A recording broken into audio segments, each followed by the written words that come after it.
Hello, I'm Henry Yallop, Keeper of Edge Weapons and Armour at the Royal Armouries, and I'm here with Class 9 1787, a mid-15th century two-handed sword, and this is Up in Arms.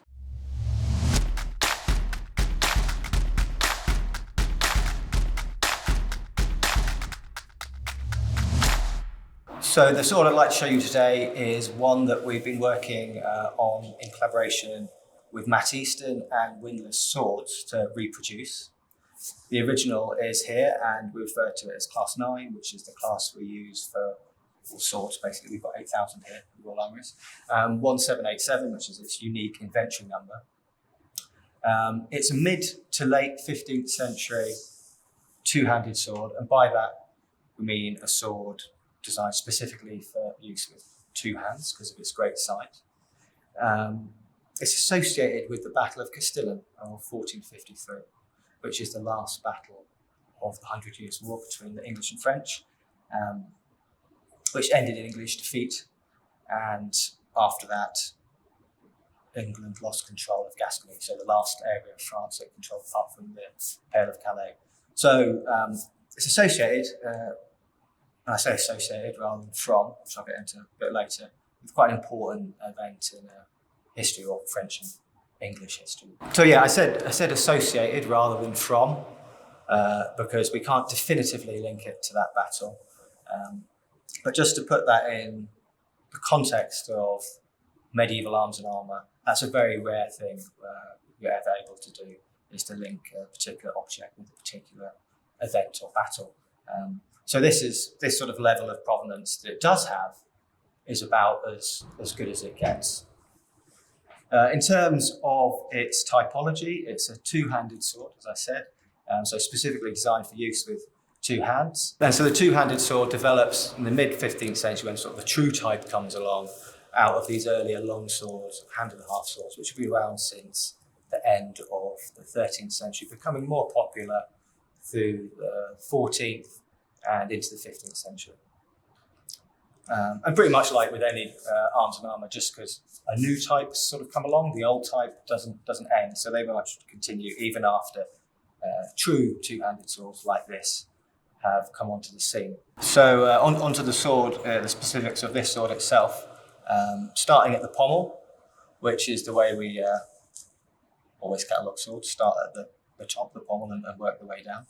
It's a fishtail type pommel, so called for hopefully relatively obvious reasons, or an oak shot V1 if you're into your oak shot. And it's quite heavily faceted and in size lines. I quite like a fishtail pommel, not just because of the aesthetics of how it looks, but it fits in the hand quite nicely if you do want to grip it further towards the pommel. What's particularly nice on the original one is there's actually traces of silver on the pommel. So it's a really a particularly high status object, this one, which the fact it is got a silver pommel might somewhat reinforce the idea it's from the Battle of Castillon, which I'll come on to a bit later. So from the pommel we move to the grip, and it is a grip in this case rather than just a bare tang, which in itself is extremely rare for medieval swords. To have any organic material surviving is very rare, so that's particularly nice. So we've got the wooden core, and even in a few places leather fragments as well. So that's particularly nice. Enough of the grip remains that it was you can get a notion of the original shape and composition, which has been recreated in the Windlass reproduction. You can see what might actually sort of misleadingly look a bit like fish skin.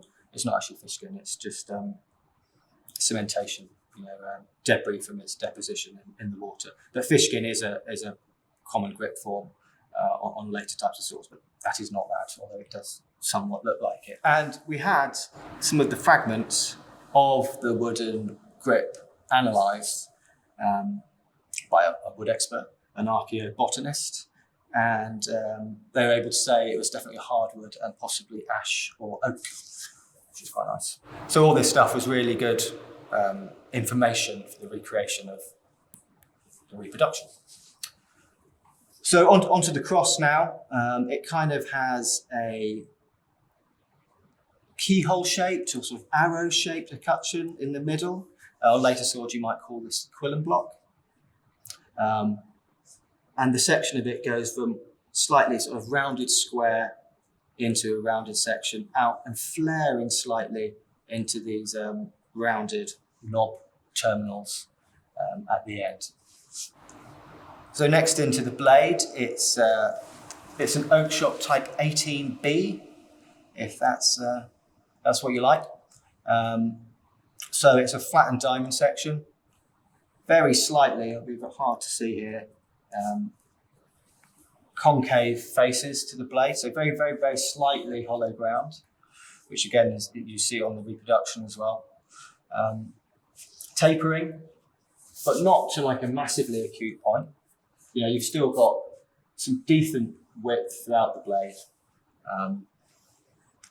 So it's a pretty good cut and thrust type sword.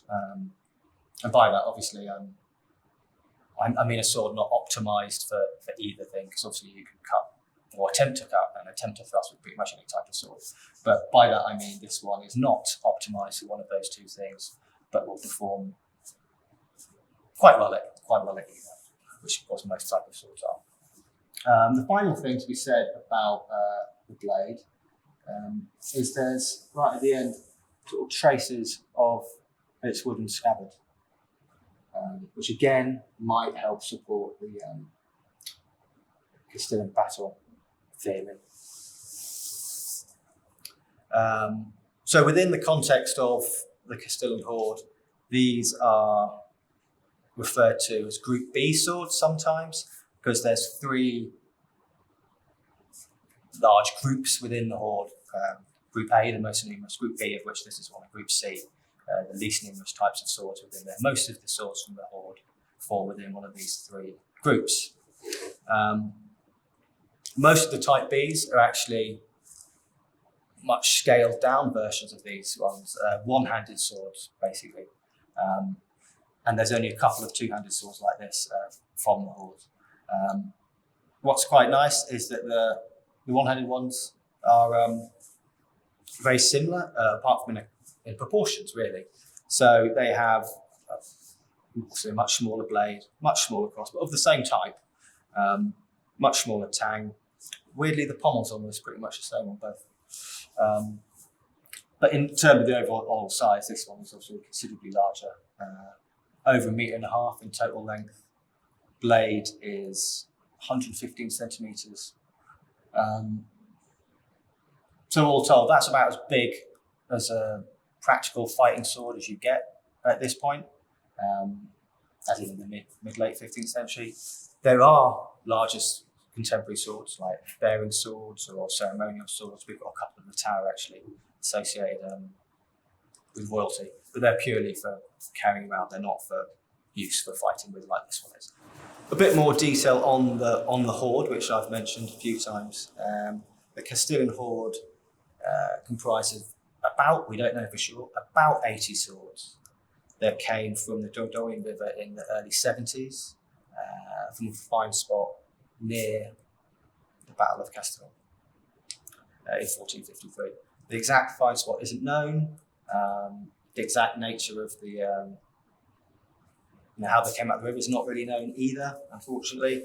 But it's an interesting sort of mystery, and if you're particularly interested in it, I recommend an article by a chap called Clive Thomas in the Park Lanes Unfair of 2012 called Additional Notes on the Sword of Castillon. You can't get this online, unfortunately, but there is copies in the library, our library, which of course is open to the public, so check it out there if you're particularly interested in the history around the swords of Castillon. It may be that the swords are from the battle. There's a range of, the swords have a various range of statuses. Like I said, this one's a silvered one, some of them are quite plain, more munition type quality. Some of them have traces of scabbards on, some of them don't. So this could suggest that they've been collected loot from the battlefield. Equally, there's a relatively small number of types. Like I said, there's a sort of type A, type B, and type C. So that might conversely support the idea that they're actually a supply run that's got lost in the river. It's impossible to know if either of these are true. It seems that the 80 swords were found in the remnants of a cask, which itself was in a boat. But yeah, that doesn't support or refute either of these theories. Rivers being a major means of transport at the time. So, but what we do know is that the swords of the Hoard are of the period are found near the battle. And this one in particular is one of the first 7 to come out and be associated with that hoard and with that find spot. So it's the provenance of this one is particularly good. In terms of this specific type of sword, similar ones can be seen in Talhoffer's 1467 illustrated fight book, which is obviously German. Also, some of the one-handed ones of Group B have maker's marks on that have been associated with Passau in southern Germany, a major weapon producing place of the Middle Ages. Unfortunately, this one doesn't have any maker's marks. But that's never a firm attribution because unfortunately at this point in time, maker's marks can't be firmly attributed like they can with Armour a little bit earlier.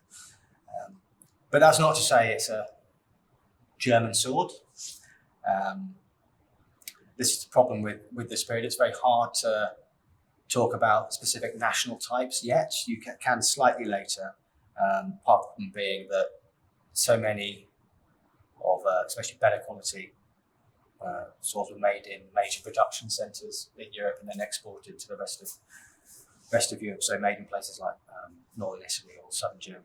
So having said that, a chap called Neil Melville has made an argument that swords of this particular type could be considered a particularly English type of two-handed sword.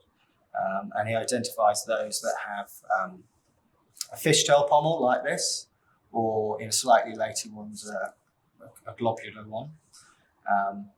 This form of cross with the round cross, with the flaring to the little rounded knob terminals at the end, and a blade of flattened diamond section of this sort of level of taper.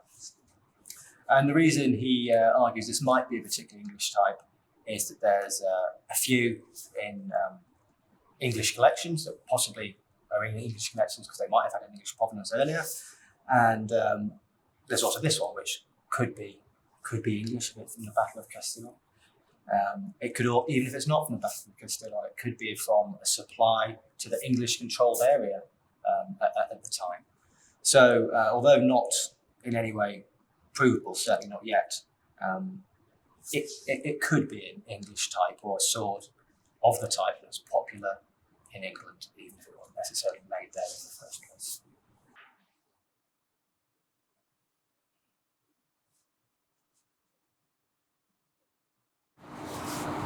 So this is one of the 6 swords that we've done recreations of in collaboration with Matt Easton and Windlass. And the 6 swords were chosen by Matt because they're particularly distinct or important representatives of a type, or have an interesting provenance. So like I said, while this one can't be definitively tied to the Battle of Castillon, this sort of provenance is about as good as it gets when it comes to medieval swords being tied to or possibly linked to important historical events. The Battle of Castillon being the one that finally lost the English 100 Years' War, and in retrospect, the sort of the final action of that. So this range came about when Matt got in touch with me and said he wanted to work with Windlass to produce a really high quality range of replicas based on some particularly interesting swords in our collection. He then came to visit us and took meticulous measurements of all the swords for recreation of prototypes by Windlass. Then there was various rounds of review and comparison by me and my team and Matt to make sure they were as close as could be possible to the originals. And often that meant several prototypes for each version to really get it as good as possible. So it's an interesting process because that multiple rounds of analysing things and really forensic level of looking at things enabled occasionally minor, seemingly inconsequential details to be noticed for the first time, which was nice. We took something out of it as well from the originals as well. Obviously, the vast majority of medieval swords that survive are in excavated condition like this one. This one's in pretty good condition. But even then, there's obviously some loss. The blade is bent, the grip is lost, and obviously you're not going to be trying to wield this one around. But what these replicas, done to the level they are, enable us to have an approximation of what it may have felt like in the hand when complete, because all those pertinent details, including point of balance, centre of percussion, etc., have been recorded, checked again against the replicas. And also, it's nice for people that can't necessarily get hands-on with an original medieval sword, because perhaps where they're located, to get as pretty much as close as one can through a replica to feeling what they do feel like in the hand, or a specific medieval sword does anyway. Also, in terms of selling these replicas, it's particularly nice that we're using the collection to care for the collection, really, in that the funds generated enable us to look after these and other objects in the collection, and indeed continue to expand the collection. We are a living collection that is still collecting on behalf of the people of Britain as the National Museum of Arms and Armour of the UK. So if you do want to get a hold of either this particular replica or any of the others 5 from the series, please do check out our shop, and there's a link below to their website. Thanks for watching. The Royal Armouries is a charity, and we partly rely on your generosity to keep doing this kind of work and preserving the National Collection of Arms and Armour. So if you are willing and able, we'd be very grateful for any donations, and there's a link below for that. Please do, if you enjoyed what you saw, like and subscribe, and we'll try and do more of these things. And I'll see you next time.